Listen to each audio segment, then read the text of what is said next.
ہمارے اور آپ کے علاقے کے عظیم شخصیت کو جو ہے روبرو کرانے جا رہا ہوں۔ آپ حضرات سے بڑے ہی ادب کے ساتھ میں یہ درخواست ہے کہ آپ کے کلام عالیہ، کلام طاہرہ، جو کلام ربانی اور کلام مصطفیٰ صلی اللہ علیہ وسلم کی شکلوں صورتوں میں آپ حضرات کی خدمت میں پیش کیے جائیں گے، اس کو آپ حضرات بغور سماعت فرمائیں اور عمل کی نیت سے سنیں اور جو ہے اس پر عمل کرنے کی پوری کوشش کریں۔ میں اب بڑے ہی ادب کے ساتھ میں ہمارے اور آپ کے مہمان خصوصی حضرت مولانا مفتی محمد عالمگیر صاحب مدد اللہ العالی جامعہ اسلامیہ بنجاریہ کے استاد محترم ہیں، میرے اور آپ کے علاقے کے مقرر شیری اور بے مثال ہیں۔ اللہ رب العالمین نے آپ کی زبان میں وہ لذت دی ہے کہ جس لذت سے ہم سب انشاءاللہ مستفید ہوں گے۔ حضرت والا تشریف اٹھ کے اب بز میں جہاں کا اور ہی انداز ہے، اٹھ کے اب بز میں جہاں کا اور ہی انداز ہے، مشرق و مغرب میں تیرے زور کا آغاز ہے۔ کیا ہے عالم کیا بتاؤں تیری زور لسانی کا، کیا ہے عالم کیا بتاؤں تیری زور لسانی کا، سنا ہے ہر طرف چرچا ہے تیری جادو بیانی کا۔ ذرا ہم کو بھی دکھاؤ وہ سحر لسانی اپنی، ذرا ہم کو بھی دکھاؤ وہ سحر لسانی اپنی، سنا ہے تم جادو کی زبان رکھتے ہو، نہ پوچھو گفتگو میں کیا اثر رکھتا ہے وہ، نہ پوچھو گفتگو میں کیا اثر رکھتا ہے وہ، سنگ دل کو موم کرنے کا ہنر رکھتا ہے وہ۔ السلام علیکم ورحمۃ اللہ۔ وعلیکم السلام ورحمۃ اللہ وبرکاتہ۔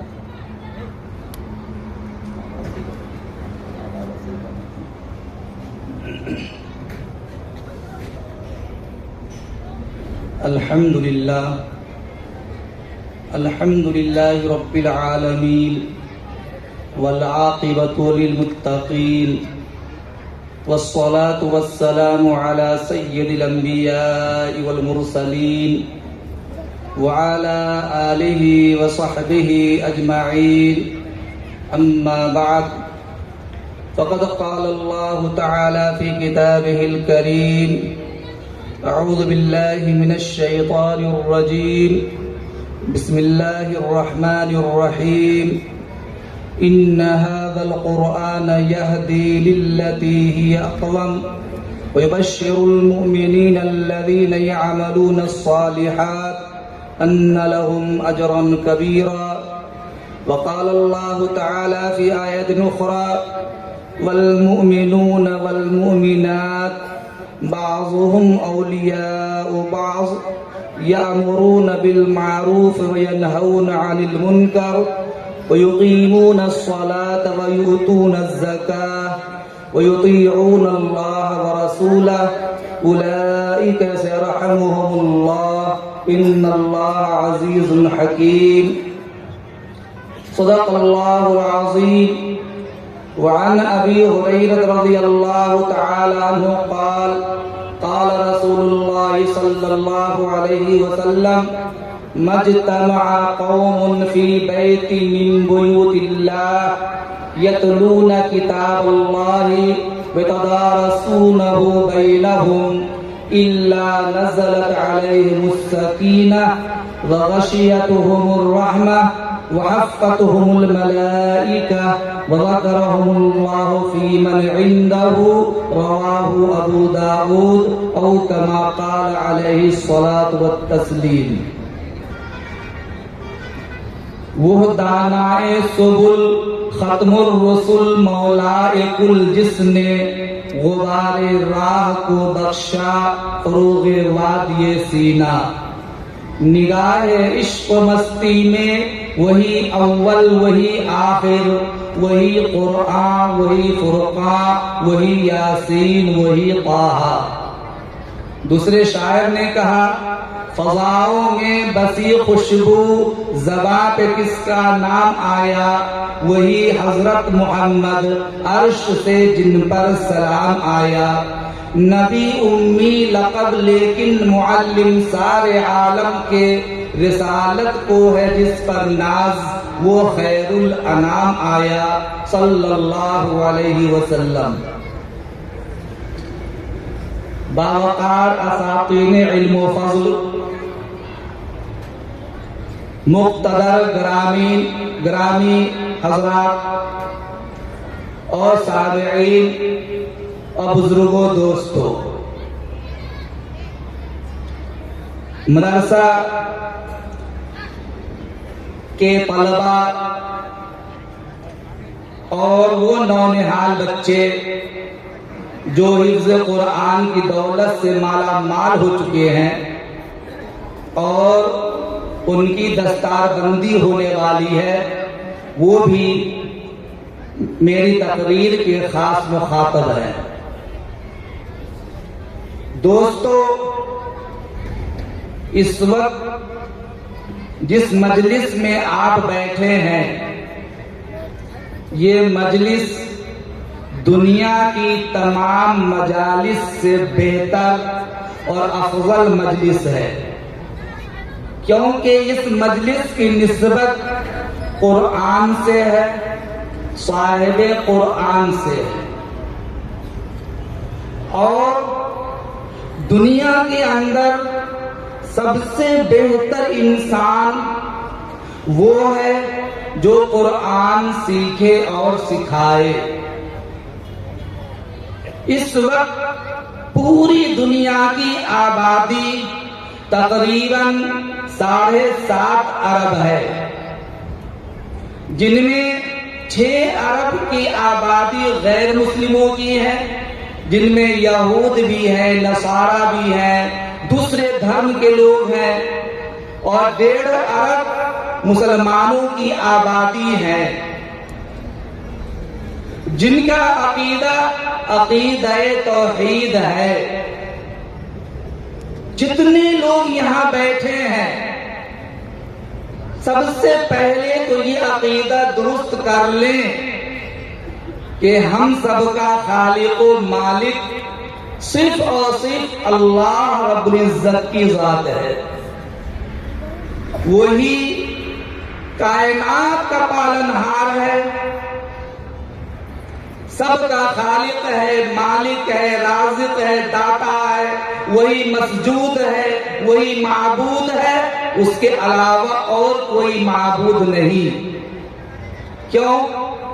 قرآن کریم کے دوسرے پارے میں سورہ بقرہ کے 19ویں رکوع میں آیت نمبر 163 میں اللہ رب العزت نے ارشاد فرمایا، وَإِلَٰهُكُمْ إِلَٰهٌ وَاحِدٌ لا الہ الا هو الرحمن الرحیم، تمہارا معبود ایک معبود ہے، وہی رحمان ہے، وہی رحیم ہے۔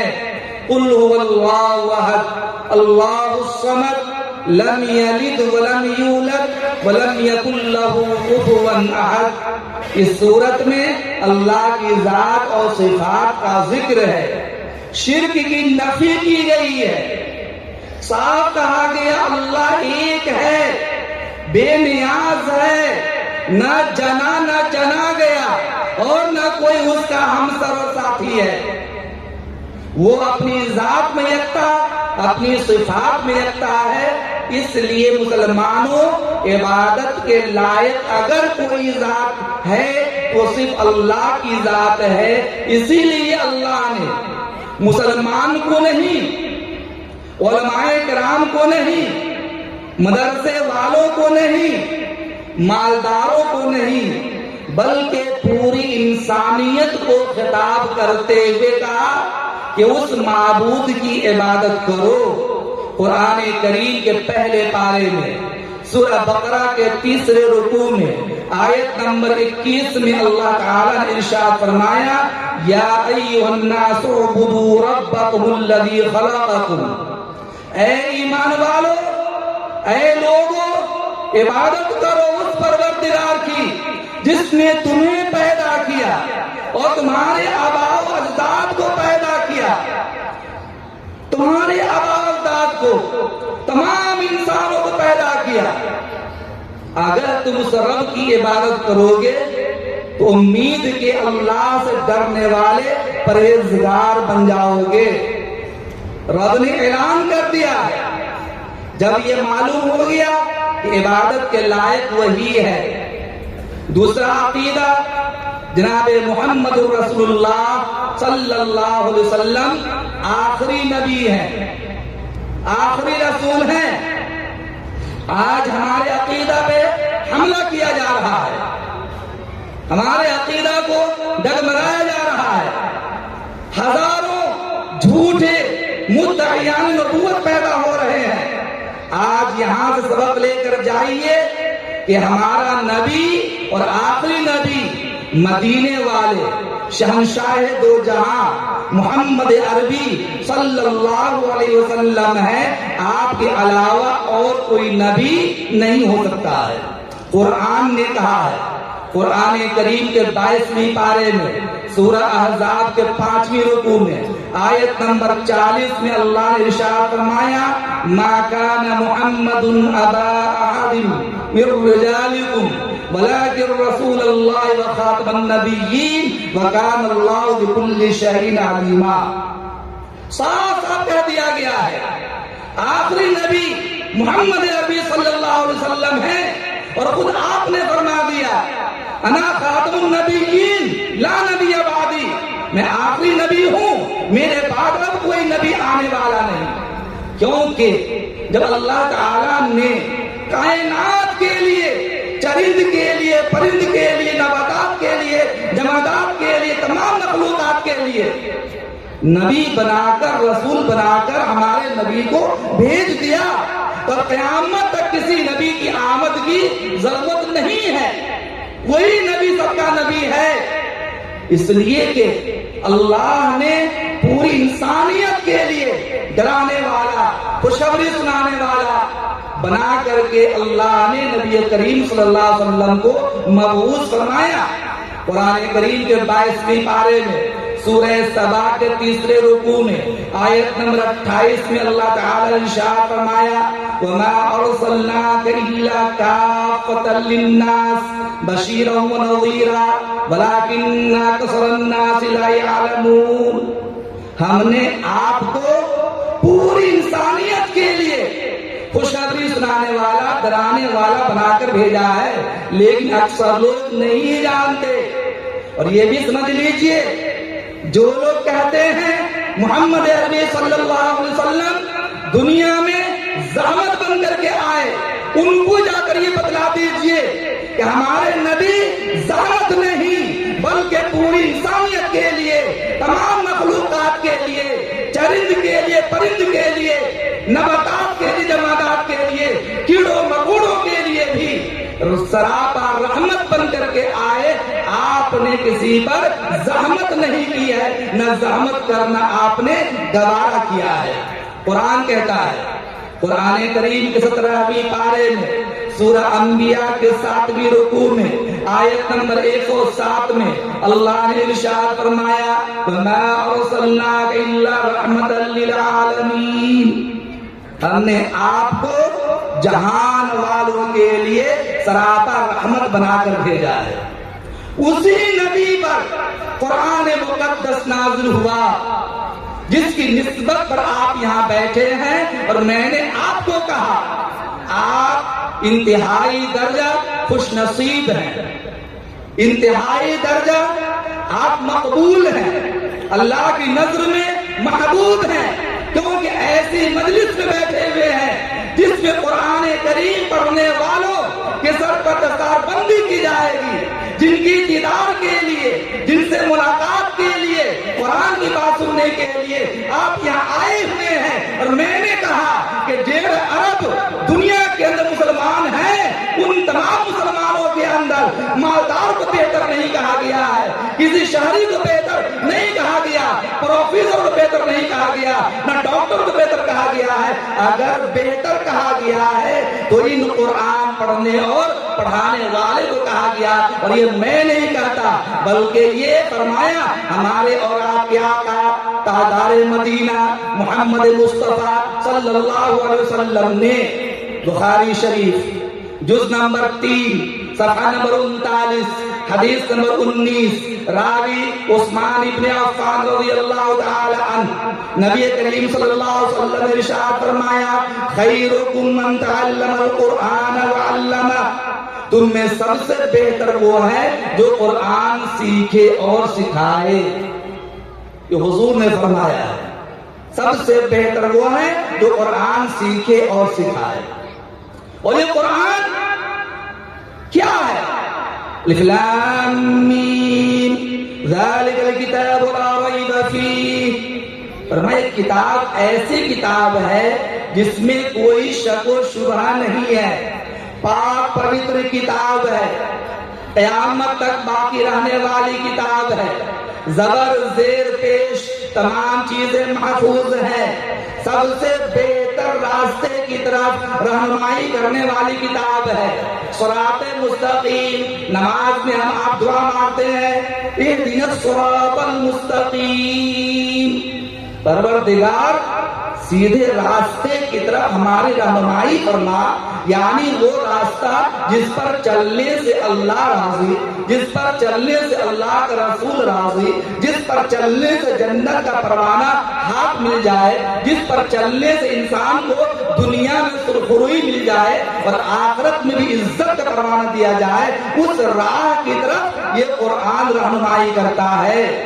قرآن کریم کے 15ویں پارے میں سورۃ بنی اسرائیل کے پہلے رکوع میں آیت نمبر 9 میں اللہ نے ارشاد فرمایا ان ھذا القرآن یہدی للتی ہی اقوم، بلا شبہ یہ قرآن سب سے سیدھی راہ کی طرف، پاکیزہ راستے کی طرف رہبری کرتا ہے، رہنمائی کرتا ہے اور خوشخبری سناتا ہے ان ایمان والوں کو جو نیک اعمال کرتے ہیں ان کے لیے بڑا اجر و ثواب ہوگا. اسی لیے تو ہمارے اور آپ کے آقا محمد عربی صلی اللہ علیہ وسلم نے ارشاد فرمایا تبرک بالقرآن فإنہ کلام اللہ، قرآن سے برکت حاصل کرو اس لیے کہ یہ اللہ کا کلام ہے، کسی انسان کا کلام نہیں، فرشتے کا کلام نہیں، چرند پرند کا کلام نہیں، بلکہ یہ اللہ کا کلام ہے. اسی لیے کہا جاتا ہے قرآن پڑھنا عبادت، قرآن سننا عبادت، قرآن دیکھنا عبادت، قرآن کو محبت سے اٹھانا عبادت، قرآن کو سینے سے لگانا عبادت، قرآن کو ہونٹوں سے چومنا عبادت، قرآن کو پیشانی سے لگانا عبادت. یہاں تک کہ روایت میں موجود ہے کہ اگر کسی انسان کو قرآن پڑھنا نہ آتا ہو، کوئی قرآن پڑھنا نہ جانتا ہو تو بھی لا تقنطوا من رحمت اللہ، اللہ کی رحمت سے نا امید مت ہونا. کیوں؟ اس لیے کہ قرآن کریم کو کھول لیا جائے اور ہر لائن پر نگاہ جما کر دیکھتے جائیں، انگلی پھیرتے جائیں اور یہ کہتے جائیں اے پروردگار عالم جو کچھ تو نے قرآن میں نازل کیا ہے، جو کچھ تو نے فرمایا ہے یہ بلا شک و شبہ درست ہے، سچ ہے. روایت میں آتا ہے کہ ایسے انسان کو جو پڑھنا نہیں جانتا ہے لیکن محبت کی نگاہ سے قرآن دیکھتا ہے، انگلی پھیرتا جاتا ہے، اسے قرآن پڑھنے والے کے برابر اجر و ثواب دیا جائے گا. یہ سبحان اللہ، اللہ سب کو توفیق عنایت فرمائے. میرے عزیز دوستو، قرآن کریم یہ ایسی عظیم کتاب ہے کہ جب انسان اس کو سینے سے لگا لیتا ہے، جس کو حافظ قرآن کہا جاتا ہے، تو معلوم ہے اللہ تعالیٰ ایک حافظ قرآن کو 5 انعام سے نوازے گا. کل قیامت کے دن دنیا میں تو وہ لوگوں کا امام بنتا ہے، لوگوں کا خطیب بنتا ہے، لوگوں کا نکاح پڑھاتا ہے، نماز جنازہ پڑھاتا ہے، جمعہ کی نماز پڑھاتا ہے، عیدین کی نماز پڑھاتا ہے. دنیا میں تو ہر وقت اس کی عزت کی جاتی ہے. یہی تو عزت ہے. ان سبھی کے سینوں میں قرآن موجود ہے. جن علماء کرام کو آپ نے اپنی آنکھوں کے سامنے اسٹیج بٹھایا ہے، آپ نیچے بیٹھے ہوئے ہیں، اللہ کو منظور ہے یرفع اللہ الذین آمنوا منکم والذین اوتوا العلم درجات. قرآن کریم کا 28واں پارہ سورہ مجادلہ کا دوسرا رکوع آیت نمبر 11 ہے یہ، جس میں کہا گیا اللہ تعالی اہل علم کا مرتبہ بلند فرما دیتا ہے۔ پڑوسی ملک میں جب پرویز مشرف صدر تھا، صدر بنا ہوا تھا، اس وقت دعوت و تبلیغ کے امام کہیں اس وقت اللہ جن کو نوازا ہے حضرت مولانا طارق جمیل صاحب کو، انہوں نے صدارتی محفل میں، صدارتی منزل میں دعوت دی، بلایا۔ مولانا طارق جمیل صاحب دعوت برکاتہم گئے۔ پرویز مشرف یعنی پڑوسی ملک کا جو صدر تھا اس وقت، اور مولانا بیٹھے ہوئے صوفہ پہ، پرویز مشرف از راہ تعظیم، از راہ محبت روم میں گیا، ٹرے میں گلاس رکھا، پانی بھرا، ٹرے اٹھا کر، پانی کے گلاس کا برتن اٹھا کر مولانا کے پاس لایا، مولانا کو ہاتھ میں پیش کر رہا ہے اور مذاق میں کہا مولانا کیا آپ لوگ مولوی ہیں، 2 روٹی پہ پلنے والے، 10,000 15,000 تنخواہوں پہ جینے والے، کوئی عزت آپ کی نہیں، کوئی عزت نہیں، کوئی مقام نہیں ہے، اور عزت ہے ہماری ہے۔ دیکھیے میں ملک کا صدر ہوں، میں ملک کا صدر ہوں، میری عزت ہے، ہزاروں گاڑیاں آگے بھی چلتی ہے، جو آرڈر کر دوں پورے ملک میں آرڈر نافذ کر دیا جاتا ہے، آپ کی کوئی عزت نہیں۔ مولانا نے بڑی متانت و سنجیدگی سے کہا صدر صاحب جو عزت اللہ نے قرآن کی برکت سے ہمیں نوازا ہے آپ کو وہ حاصل نہیں ہے، قرآن کی برکت سے جو اللہ نے ہمیں اکرام عطا فرمایا ہے آپ کو حاصل نہیں ہے۔ صدر پرویز مشرف نے کہا کیسے؟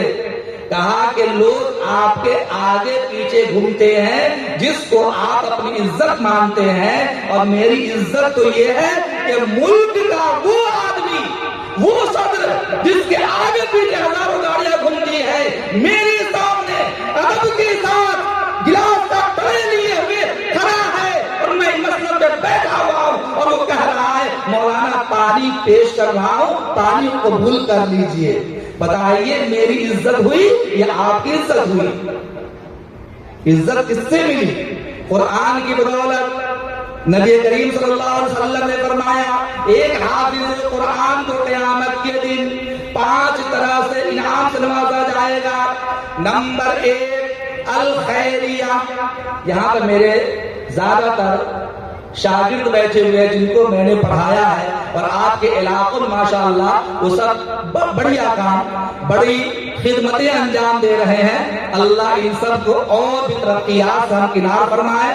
یہ سب کے سب سبق دہرانے کے لیے اور نیا سبق لینے کے لیے یہاں بیٹھے ہوئے ماشاءاللہ، یہ ہمارے عزیز ہیں سب کے سب، جن کو میں نے پڑھایا، لکھایا، پروان چڑھایا اور حسین سوغات بنا کر آپ کی خدمت میں پیش کیا۔ کہا کہ بیٹے جاؤ امت کی خدمت کرو، امت کو خدمت کی ضرورت ہے، اللہ ان کی خدمات کو قبول فرمائے، اور آپ لوگوں کو ان سے خوب بنظر محبت عقیدت کے ساتھ مل کر کام لینے کی توفیق عنایت فرمائے۔ فرمایا نبی صلی اللہ علیہ وسلم نے پہلا مقام الخیریہ، روئے زمین پر اور آخرت میں بھی کہا گیا سب سے بہتر انسان وہ ہے جو قرآن کو سینے میں بسا لے، خیرکم من تعلم القرآن وعلمہ۔ پہلا انعام تو یہ دے دیا گیا۔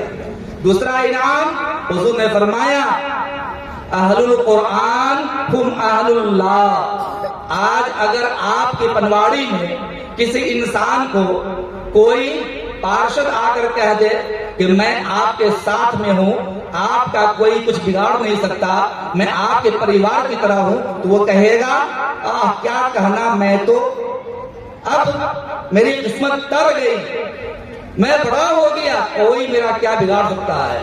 لیکن حافظ قرآن کے دیکھیے نبی کریم صلی اللہ علیہ وسلم نے فرمایا حافظ قرآن اللہ تعالیٰ کا کنبہ ہے، اللہ کا اہل ہے، اللہ کا اہل ہے، اللہ کے گھر والے ہیں۔ اہل القرآن ہم اہل اللہ، قرآن والے اللہ کے گھر والے، اللہ کے کنبہ والے، اللہ کے خاندان والے، اللہ سے قرب حاصل کرنے والے، اللہ سے رشتہ قائم کرنے والے ہیں، ان کا تعلق اللہ سے ہے۔ تیسرا اکرام کیا ہوگا؟ تیسرا اکرام شفاعت ہے۔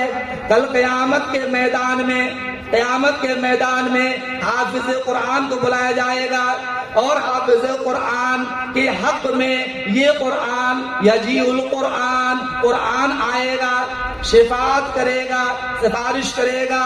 میرے دوستو، قرآن کریم کی ایک سورت صرف سورہ ملک کو لے لیجئے جس میں 30 آیتیں ہیں۔ اگر کوئی آدمی رات کو سورہ ملک پڑھ کر کے سو جاتا ہے اور اس کی وفات ہو جاتی ہے، وہ سارے گناہوں سے بخشے بخشائے حال میں اللہ کے دربار میں حاضر ہوگا۔ اگر اس سے کسی طرح گناہ سرزد ہو گیا، رات میں وفات نہ ہوئی، تو اگلے دن اگر کبھی بھی انتقال کرتا ہے تو یہ سورہ ملک قیامت کے دن اس کے لیے سفارشی بن کر آئے گا اور کہے گا پروردگار عالم اس کے گناہ کو معاف کر دیجئے کیونکہ اس نے مجھے اپنے سینے میں بسا رکھا ہے۔ جب ایک سورہ ملک کا اتنا بڑا مقام ہے تو جس کے سینے میں پورا قرآن ہوگا اس کا کتنا بڑا مقام ہوگا، اندازہ لگا لیجیے آپ۔ فرمایا کہ قرآن ان کے حق میں شفاعت کرے گا، اور پھر آگے فرمایا کہ یہ لوگ بھی اپنے خاندان کے لوگوں کے بارے میں سفارشی بنیں گے۔ ابو داؤد، ترمذی شریف، مسند احمد بن حنبل اور دارقطنی کے اندر روایت موجود ہے۔ نبی کریم صلی اللہ علیہ وسلم نے ارشاد فرمایا جس نے قرآن پڑھا، بیٹے سنو، قرآن جس نے پڑھا اور قرآن کا حفظ کیا، پھر اس کے حلال کو حلال سمجھا، یعنی قرآن نے جن چیزوں کو حلال قرار دیا ہے ان کو حلال سمجھا، اور جن چیزوں کو حرام قرار دیا ہے ان کو حرام جانا، حلال کو حلال اور حرام کو حرام جانا، ادخلہ اللہ الجنہ، اللہ تعالیٰ ایسے لوگوں کو جنت میں داخل فرمائے گا۔ اور اعلان ہوگا اے حافظ قرآن آج تجھے اختیار ہے، اے حافظ قرآن آج تجھے اختیار ہے، اپنے خاندان کے ایسے 10 آدمیوں کو جہنم سے نکال کر جنت میں لے جاؤ جن کے لیے جہنم کا فیصلہ کر دیا گیا ہے۔ یہ حافظ قرآن اپنے خاندان کے 10 لوگوں کو چن چن کر، دادا کو، ماما کو، نانا کو، چچا کو، باپ کو، ماں کو، جو بھی جن کو چاہے اختیار دیا جائے گا، 10 افراد کو چن کر جنت میں لے جاؤ، گویا کہ یہ قرآن سفارشی بنے گا۔ خواجہ قطب الدین بختیار کاکی رحمت اللہ علیہ نے ایک روایت نقل کی ہے فضیلت کے اعتبار سے۔ وہ فرماتے ہیں کل قیامت کے میدان میں ایک ننھا منا بچہ کھڑا ہوگا، اس کے ہاتھ میں جنتی پروانہ دے دیا جائے گا، کہا جائے گا جنت میں چلے جاؤ۔ وہ بچہ، غور سنیے لوگوں، یہ چیزیں آپ کے لیے ہے، چونکہ آپ نے جلسہ سجایا ہے، مدرسہ کو آباد کیا ہے، پاکیزہ اور گاڑی رقم کو خرچ کیا ہے، یہ رقم ضائع نہیں ہوگی، دنیا میں بھی کامیابی ملے گی اور آخرت میں بھی آپ عزت ملے گی انشاءاللہ۔ کہیے انشاءاللہ زور سے انشاءاللہ۔ جی کیسے؟ فرماتے واقعہ سنا رہا ہوں، ننھا منا بچہ میدان حشر میں کھڑا ہوگا، جنتی جنت میں چلے جائیں گے، جہنمی جہنم میں چلے جائیں گے۔ ایسے وقت میں ایک بچہ جس کو جنت میں جانے کا پروانہ دے دیا جائے گا، پھر بھی وہ جنت میں نہیں جائے گا، دائیں دیکھے گا، بائیں دیکھے گا، سامنے دیکھے گا، پیچھے دیکھے گا، حیران ہوگا کیا کروں نہ کروں۔ ایسے وقت میں اس بچے سے کہا جائے گا کہ اے اللہ کے بندے تجھے جنت کا پروانہ دے دیا گیا، جنت میں کیوں نہیں چلے جاتے؟ وہ کہے گا پروردگار عالم تنہا جنت میں جاتے ہوئے شرم آ رہی ہے، تنہا جنت میں جاتے ہوئے شرم آ رہی ہے۔ پوچھا جائے گا کیا مطلب؟ کہے گا پروردگار عالم آج جنت میں جانے کے قابل میں جن لوگوں کی وجہ سے بنا وہ تو جہنم میں جا چکے ہیں۔ اے پروردگار عالم میں دنیا میں غریب تھا، میرے جسم پہ کپڑا موجود نہیں تھا، پروردگار عالم چپل میرے پاس نہیں تھی، جوتا نہیں تھا، پروردگار عالم میرے لیے کھانے کی چیز موجود نہیں تھی، پروردگار عالم سر چھپانے کے لیے مکان موجود نہیں تھا، پڑھنے کے لیے کتاب نہیں تھی۔ دنیا کے بہت سارے لوگوں کو مجھ پہ رحم آ گیا، کسی نے میرے لیے کپڑے کا انتظام کیا، کسی نے میرے لیے مکان کا انتظام کیا، کسی نے میرے لیے ناشتے کا انتظام کیا، کسی نے میرے لیے کھانے کا انتظام کیا، کسی نے قلم کاپی کا انتظام کیا۔ اے پروردگار عالم ان لوگوں کی محبت کی وجہ سے میں حافظ قرآن بنا اور آج قرآن کی بدولت مجھے جنت بھیجا جا رہا ہے، لیکن وہ لوگ جنہوں نے مجھ کو اس لائق بنایا وہ جہنم میں جا چکے ہیں۔ اے پروردگار عالم یا تو مجھے جہنم میں ڈال دیا جائے یا میرے ساتھ ان لوگوں کو بھی جنت میں داخل کیا جائے۔ اعلان ہوگا ہاں ہاں اے میرے بندے تجھے اختیار ہے، جاؤ۔ جن جن لوگوں نے دنیا میں تیرے ساتھ ہمدردی کا برتاؤ کیا، جن لوگوں نے تیرے ساتھ محبت کا برتاؤ کیا، جنہوں نے تیرے لیے کپڑے کا انتظام کیا، جنہوں نے تیرے لیے کھانے پینے کا انتظام کیا، جنہوں نے تیرے لیے سب چھپانے کے مکان مدرسے کا انتظام کیا، جاؤ۔ یہی نہیں بلکہ جن لوگوں نے تجھے صرف محبت بھری نگاہ سے دیکھا کہ یہ حافظ قرآن بچہ ہے، قرآن پڑھتا ہے، نمازی ہے، اتنی محبت سے دیکھا، ان تمام کو جہنم سے چن چن کر نکال کر اپنے ساتھ جنت میں لے جاؤ۔ ماشاء اللہ ماشاء اللہ، یہ ہے اس کا مقام۔ اسی لیے تو ہمارے اور آپ کے آقا تاجدار مدینہ محمد عربی صلی اللہ علیہ وسلم نے ارشاد فرمایا اکرموا حملۃ القرآن، ان حاملین قرآن جن کے سینے میں قرآن موجود ہے، قرآن کا ترجمہ موجود ہے، قرآن کی تفسیر موجود ہے، شریعت کا علم موجود ہے، امت کی فکر لاحق ہے، ان کے بارے میں کہا گیا ان کا اکرام کرو، ان کا احترام کرو۔ آپ نے صرف سنا پہلے کہ علماء کا احترام کرنا، نبی کا احترام کرنا ہے، آج میں وہ روایت سنا رہا ہوں، حدیث سنا رہا ہوں۔ اگر آپ دیکھنا چاہیں کنز الامال کے اندر جا کر شیخ علی متقی کی جو کتاب ہے ان کی کتاب میں جا کر دیکھ لیجئے، حضور نے فرمایا اکرموا حملۃ القرآن، ان حاملین قرآن کا احترام کرو۔ کیوں کرو؟ فرمایا فمن اکرمہم فقد اکرمنی، جن لوگوں نے ان کا اکرام کیا، ان حافظ قرآن کا اکرام کیا، انہوں نے میرا اکرام کیا، میری تعظیم کی، مجھ سے محبت کی۔ اور آگے فرمایا من اکرمنی فقد اکرمہ اللہ، اور جس نے میرا اکرام کیا، میری تعظیم بجا لائی، اس نے اللہ تعالیٰ کا اکرام کیا، اور جو اللہ کا اکرام کرے گا وہ اللہ اسے جنت کا پروانہ ضرور عطا فرمائے گا۔ اللہ سب کو قبول فرمائے گا، زور سے کہیے آمین۔ آمین۔ میرے دوستو یہ مقام ہے، میں نے کہا تیسرا مقام حافظوں کو قیامت میں دیا جائے گا، شفاعت، یہ ان کی حق میں بھی سفارش کی جائے گی اور ان کی سفارش بھی قبول کی جائے گی۔ اور چوتھا مرتبہ جو کہا گیا ہے وہ یہ کل قیامت کے دن سوا نیزے کی دوری پر سورج ہوگا اور بے انتہا گرمی ہوگی، بے تحاشا لوگ پریشان ہوں گے، انبیاء بھی ہوں گے، صحابہ بھی ہوں گے، شہداء بھی ہوں گے، صالحین بھی ہوں گے، سب کی صفیں لگا دی جائیں گی، انبیاء کی صفیں لگا دی جائیں گی، شہداء کی صفیں لگا دی جائیں گی، صالحین کی صفیں لگا دی جائیں گی، اور نیک لوگوں کی صفیں لگا دی جائیں گی۔ حفاظ کرام یہ ہمارے اور آپ کے ساتھ کھڑے ہوں گے۔ اللہ فرمائے گا او میرے بندے، او حفاظ کرام، او علماء کرام، او مجھ سے محبت کرنے والے، رات میں جگ کر امت کی فکر کرنے والے، مصلی پر آنسو گرانے والے، اللہ کے سامنے گریزاری کرنے والے، او میرے بندے، آج بھی تم، حافظ سے کہا جائے گا، آج بھی کیا تم خاکی لوگوں کی صف میں کھڑے ہو؟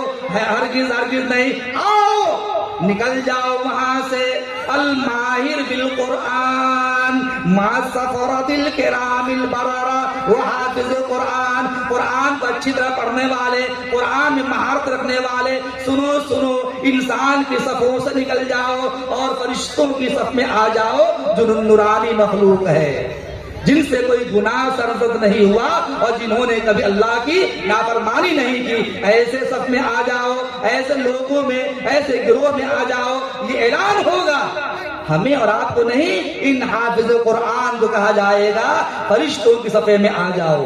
اور 5واں انعام دیا جائے گا، 5واں انعام دیا جائے گا. وہ انعام ہے رفعت مثالیہ. میرے پیارے بچوں جو یہاں بیٹھے ہوئے ہیں علماء کی شکل کے اندر، ان سے بھی کہتا ہوں میرے سبق کو آپ بھی یاد کر کے رکھنا، امت میں پیغام پہنچانا ضرور بھی ضرور. وہ یہ رفعت مثالیہ، کل قیامت کے دن جنت کا پروانہ دے دیا جائے گا. لیکن اس سے پہلے جب یہ فرشتوں کی صف میں ہوں گے، فرشتوں کی صف میں ہوں گے جس میں جبرائیل بھی ہوں گے، میکائیل بھی ہوں گے، اسرافیل بھی ہوں گے، اسرائیل بھی ہوں گے، دیگر فرشتے بھی ہوں گے. اس وقت آہستہ آہستہ قرآن آئے گا، یجیء القرآن، قرآن آئے گا، کہے گا یا ربی حلی، اے پروردگار عالم ان حافظ قرآن کو انعام دے دیجئے. یہ دیکھا آپ نے، یہ کیا دے رکھا آپ نے؟ کیا ہے؟ انعام ہے نا. آج ان کے ضربت دستار بندی کی جائے گی، اعزاز کیا جائے گا، یہ انعام دیا جائے گا. یہ انعام دنیا کا انعام ایک مثال ہے، کل قیامت کے میدان میں انعام دیا جائے گا. اور وہ انعام یہ ہے کہ قرآن خود کہے گا یجیء القرآن یا ربی حلی، اے پروردگار عالم ان حافظ قرآن کو انعام دے دیجئے. رب فرمائیں گے فرشتوں سے جاؤ جنت سے جنتی پوشاک لے کر آؤ. جنتی پوشاک انہیں پہنا دیا جائے گا. اللہ قبول فرمائے، سب کو توفیق عنایت فرمائے.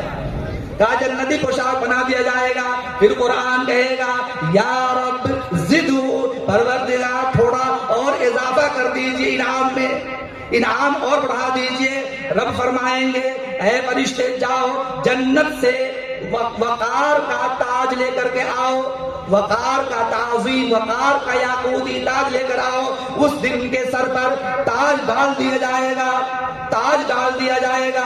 اس کے بعد پھر قرآن کہے گا یا ربی زدو، اے پروردگار اور انعام دے دیجئے. اتنا انعام کافی نہیں ہے. یہ بیگ کیا ہوتا ہے؟ ان میں ایک جوڑا کپڑا ہوگا، ایک رومال ہوگا، جائے نماز ہوگی، اس سے کچھ ہونے جانے کا نہیں. ان کے سامنے تو جگر نکال رکھ کر رکھ دیجئے. یہ آپ سے کہا جا رہا ہے کل قیامت کے دن فرشتہ سے یہ قرآن سے بارش کرے گا پروردگار زدو اور دے دیجئے. رب فرمائیں گے ہاں جاؤ، میں نے اس کو اپنی رضامندی کا پروانہ دے دیا، اپنی رضامندی کا پروانہ دے دیا. اس کے بعد پروانہ دے دیا جائے گا. پھر کہا جائے گا کہ جاؤ جس کو جاؤ چن کر کے اپنے ساتھ جنت میں لے جاؤ. 5واں انعام رفعت مثالیہ. جب یہ جنت میں داخل ہوں گے تو ہمارا ٹھکانہ کہاں ہوگا، آپ کا ٹھکانہ کہاں ہوگا، کچھ عطا پتہ نہیں ہے. ہمارے اعمال کا بھی بھروسہ نہیں ہے. لیکن ان بچوں کے بارے میں یاد کر لیجئے، دنیا میں فیصلہ کر دیا گیا، اٹل فیصلہ کر دیا گیا ہے، جنت میں داخل ہوں گے یہ حفاظ کرام. اور اعلان ہوگا اقرا ورتقی، اے حافظو قرآن پڑھتے جاؤ، چڑھتے جاؤ، جنت کے درجات چڑھتے جاؤ. رتل کما ترتل فی الدنیا، دنیا میں جس طرح ٹھہر کر قرآن پڑھتے تھے اسی طریقہ سے آج بھی ٹھہر کر قرآن پڑھو. اطمینان جنت درجات طے کرتے جاؤ. کیوں؟ فإن منزلتک عند آخر آیت تقرأها، تیری منزل وہی ہوگی جس جگہ تیری آخری آیت ہوگی. یعنی جس جگہ پڑھ کر تم اسٹاپ کر دو گے. اگر تم نے من الجنۃ والناس پہ پڑھ کر کے رک گئے گئے تو وہی منزل ہے. لیکن یہ حافظ قرآن اتنے چلاک نہیں. یہ تو دنیا کے بادشاہ ہے, دلوں کے بادشاہ ہے, دماغ کے بادشاہ ہے. یہ اتنے چالاک ہیں, یہ جب قرآن مکمل کرتے ہیں تو من الجنۃ والناس پر نہیں رکتے ہیں, فوراً آگے الحمدللہ رب العالمین شروع کر کے اولئک هم المفلحون تک جا کر مکمل کرتے ہیں. گویا کہ سلسلہ جاری رہتا ہے, اور سلسلہ جاری رہنے مطلب یہ ہوتا ہے کہ ان کے درجات بڑھتے رہیں گے. گویا کہ ان کی منازل, ان کے درجات اللہ کو معلوم ہے. اگر من الجنۃ والناس رک گئے تو 6666 منزلیں ان کے مقدر میں لکھ دی جائے گی. یہ ہے ان کا مرتبہ, ان کی حیثیت. میرے عزیز دوستو, الحمدللہ یہ جو پروگرام سجایا ہے, یہ جو آپ نے پروگرام سجایا ہے, یا الہی تو ہمیں عامل قرآن کر دے, پھر نئے سرے سے مسلمان کو مسلمان کر دے. وہ پیغمبر جسے سرتاج رسول کہتے ہیں, اس کی امت کو ذرا تابع قرآن کر دے. آج امت حالات سے دو چار ہے کیونکہ قرآن کو ہم نے چھوڑ دیا. آج امت مصیبتوں کے شکار ہے کیونکہ قرآن کو ہم نے چھوڑ دیا, قرآن سے دوری اختیار کر لی. فضول سمجھ کر جسے بجھا دیا تو نے, فضول سمجھ کر جسے بجھا دیا تو نے, وہی شمع جلاؤ تو روشنی ہوگی. مانگتے پھرتے ہیں اغیار سے مٹی کے چراغ, اپنے خورشید پہ پھیلا دیے سائے ہم نے. یہ ہماری بدقسمتی ہے, یہ ہماری بدقسمتی ہے. جبکہ دعویٰ یہ ہونا چاہیے توحید کی امانت سینوں میں ہے ہمارے, آسان نہیں مٹانا نام و نشاں ہمارا. باطل سے دبنے والے اے آسمان نہیں ہم, 100 بار کر چکا ہے تو انتہا ہمارا. حالات آتے ہیں جاتے ہیں, ایسے حالات میں رب کے سامنے جھکنے کی ضرورت ہے, رب کے سامنے رونے کی ضرورت ہے. یہ پروگرام اور مدد جامعہ اعلان المسلمین کا یہ بینر اعلان کر رہا ہے آپ سے, لوگوں کہاں دور ہو رہے ہو, کیسے حالات انتظار کر رہے ہو, کیوں نہیں مسجدوں کا آباد کرتے, کیوں نہیں قرآن پڑھتے. اگر چاہتے ہیں زندگی میں سکون آ جائے, اگر چاہتے ہیں افتخار مل جائے, اگر چاہتے ہیں گھر کے جھگڑے لڑائی ختم ہو جائے, اگر چاہتے ہیں گھر میں مالداری آ جائے, تو نبی کریم صلی اللہ علیہ وسلم کا نسخہ اپنا لیجئے. صبح سویرے یاسین شریف کی تلاوت کر لیجئے, دن بھر اللہ تعالیٰ آپ کی کفایت کرتا رہے گا. رات کے وقت کے اندر آپ سورہ واقعہ کی تلاوت کر لیجئے, اللہ تعالیٰ گھر کی غریبی کو دور کر دے گا, پریشانی کو دور کر دے گا. یہ ہمیں پیغام دیا جا رہا ہے. لوگوں پیغام دے, 3 باتیں کہتی میں نے. نمبر 1, اللہ ہمارا رب ہے, نبی ہمارا رسول ہے. میں آخری بات کہہ کر وقت کو دیکھتے ہوئے میں اپنی بات پوری کر رہا ہوں, ختم کر رہا ہوں. ورنہ میں تو 3 گھنٹے بجائے 4 گھنٹے بھی کر دوں تو اللہ کا فضل ہے. آپ ایک آدمی اٹھ نہیں سکتا یہاں سے. چونکہ ابھی بتاؤں ایک بات, وہاں بکانی جھالاواڑ میں پروگرام ہوا, پچھلے سال گیا تھا, وہاں صرف 1.5 گھنٹے بیان کیا. لوگ اگلے سال کہنے لگے شکایت کہ بھائی طبیعت بھری نہیں. اس سال ابھی کیا تھا 2 مہینہ پہلے پروگرام میں, تو میں نے کرسی بیٹھتے ہی کہا بھائی کتنی دیر بیان ہونا چاہیے بتائیں. اور ایک جانب عورتوں کا پنڈال, ایک جانب مردوں کا پنڈال, اچانک اسی طرح جیسے آپ اطمینان سے بیٹھے ہوئے اس طرح بیٹھے ہوئے لوگ. کہا کہ جتنی دیر چاہیں. ہم نے کہا نہیں, کب تک وقت بتائیں. لوگوں نے کہا فجر تک. ہم نے کہا بیٹھیں گے, کہا کہ ہاں. تو میں نے 10:15 بجے بیان شروع کیا, اور 2:15 بجے کے قریب میں نے جب گھڑی دیکھا تو میں نے کہا پاس والوں سے بھائی کتنا ٹائم ہوا, تو کہا 2:15 بج رہے ہیں. تو ہم نے کہا لوگ بیٹھے ہوئے سب کے سب. تو ہم نے کہا بھائی اب تو اسٹاپ کر دیتا ہوں اسی پہ, کیونکہ فجر کی نماز بھی ادا کرنا ہے سب کو. ایسا نہ ہو کہ بیان کے چکر میں نماز ہی غائب ہو جائے. تو اللہ کا فضل, آپ کی توجہات, آپ کی محبتیں, نظر عنایت, یہ دلالت کرتی اس بات پر کہ زیادہ گفتگو ہو, لیکن وقت کا تقاضا یہ ہے کہ اپنی بات پوری کر دوں.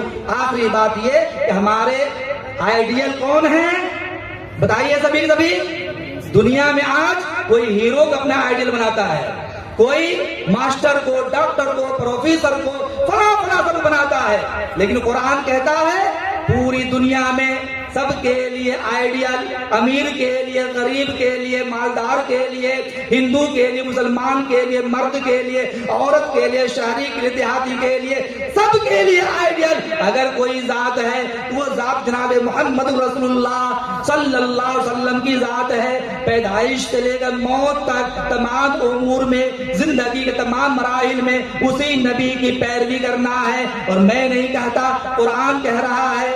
قرآن کریم کے 21ویں پارے میں سورہ احزاب کے 3 رکوع میں آیت نمبر 21 میں اللہ نے ارشاد فرمایا، لقد کان لکم فی رسول اللہ اسوۃ حسنہ، تمہارے لیے بہترین اسوہ، بہترین نمونہ نبی کریم صلی اللہ علیہ وسلم کی ذات میں ہے۔ نبی شوہر بھی تھے، نبی باپ بھی تھے، نبی بیٹا بھی تھے، نبی گویا قوم کے لیے ہمدرد بھی تھے۔ آپ صلی اللہ علیہ وسلم نے تمام ڈپارٹمنٹ میں کام کر کے لوگوں کو بتا دیا کہ میں آئیڈیل ہوں، میرے طریقے پر چلو گے کامیاب ہو جاؤ گے۔ چنانچہ جو بھی نبی کا دامن تھامے گا، نشہ پیا کے گرانا تو سب کو آتا ہے، مزہ تو جب ہے گرتے کو تھام لے ساتھی، گرتے کو تھام لے ساتھی، صاف کہا جا رہا ہے۔ اور پھر دو جہاں کی کامیابی گر تجھے درکار ہے، اس کا دامن تھام لو جس کا محمد نام ہے۔ قرآن نے کہہ دیا، قرآن کریم کے 5ویں پارے میں آخری بات، قرآن کریم کے 5ویں پارے میں سورہ نساء کے 9ویں رکوع میں آیت نمبر 71 میں اللہ تعالیٰ نے ارشاد فرمایا، من یطع اللہ والرسول۔ قرآن کریم 5ویں پارے کے اندر یہ سورہ نساء کی آیت ہے، من یطع اللہ والرسول، جو اللہ کی اطاعت کرے، رسول کی اطاعت کرے گا، اللہ تعالیٰ ایسے لوگوں کو ان لوگوں کے ساتھ جمع فرمائے گا جن لوگوں پر اللہ تعالیٰ نے انعام فرمایا، یعنی نبیوں کے ساتھ، صدیقین کے ساتھ، صالحین کے ساتھ، شہداء کے ساتھ، ایسے لوگوں کے ساتھ حشر فرمائے گا۔ اور یہ بہترین ساتھی ہیں۔ اللہ تعالیٰ ہم لوگوں کو حافظوں کے ساتھ، عالموں کے ساتھ، نبیوں کے ساتھ حشر فرمائے۔ دنیا میں جو جس سے محبت کرتا ہے اللہ اسی کے ساتھ حشر ضرور فرمائے گا۔ سبھی کو دل کی گہرائی سے جتنے لوگوں نے دامے دل میں قدم سخنے پروگرام کا انعقاد کیا ہے، ایک رتی کے برابر پیسہ بھی خرچ کیا ہے، بہترین مشورہ بھی دیا ہے، اللہ ان کے مشورے کو قبول فرمائے، پیسے قبول فرمائے۔ اور یاد کر لیجئے یہ مدرسہ آپ کا آباد ہونا چاہیے، آباد ہے اور آباد ہونا چاہیے، تب جا کر کامیابی ملے گی، تب یہ پروگرام کامیاب ہوگا۔ چنانچہ اگر حالات بدعت کے، خرافات کے ایسے ویسے ہو، کچھ بھی ڈرنے کی ضرورت نہیں۔ میں آپ سے کہتا ہوں یہ جلسہ جس طرح کیا ہے، علم کو زشت کا عنوان بنائے رکھنا، تم کتابوں سے صدا گھر کو سجائے رکھنا، یہ جہالت کے اندھیرے تو یوں ہی پگھل جائیں گے، شمع علم و ادب یوں ہی جلائے رکھنا۔ ماشاءاللہ۔ اور ہو عروج زمانہ تمہیں اتنا کہ آسمان بھی تمہارے نفاتوں پہ ناز کرے، اور ناز کرتا ہے زمانہ، ناز کو بھی ناز ہے، تم بلندی پر رہو، دل کی یہی آواز ہے۔ وآخر دعوانا الحمدللہ رب العالمین۔ ماشاءاللہ۔ دل سے جو بات نکلتی ہے اثر رکھتی ہے، دل سے جو بات نکلتی ہے اثر رکھتی ہے، پر نہیں طاقت پرواز مگر رکھتی ہے۔ سن کر بیان آپ کا حیران رہ گئے، سن کر بیان آپ کا حیران رہ گئے، نکلے نہیں کسی کے بھی ارمان رہ گئے۔